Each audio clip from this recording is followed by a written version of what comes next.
Hola, me llamo Emilia. Asisto a la Universidad de Athens y estudio Asuntos Internacionales y la Justicia Penal. Tengo 18 años. Nací en Atlanta, pero me mudé a Athens cuando tenía 2 años de edad. Mi padre trabaja en la Universidad de Georgia, así que crecí alrededor del campus. Caminé por el campus norte y jugo en mi oficina de papá. Mi familia y yo fuimos a la gimnasia Rouen y comimos en un restaurante llamado Pepinos. Asistí a la escuela secundaria de Oconee County y me gradué con altos honores.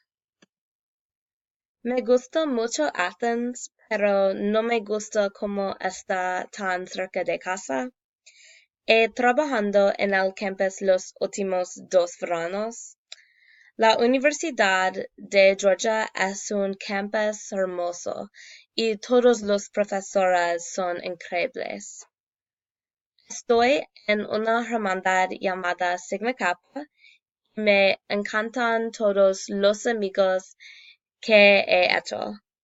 Mi restaurante favorito en Athens es Taco Stand y mi tienda favorita es Pattaya. Estudio en MLC y vivo en Brumby Hall. Mi compañera de cuarto es mi mejor amigo de la secundaria. No quiero formar una familia en Athens porque quiero alejarme de mi ciudad natal. Quiero mudarme al oeste porque me gusta el clima caliente. Se pone demasiado húmedo en Georgia. También nunca he vivido en ningún otro lugar, así que quiero ir a un lugar nuevo.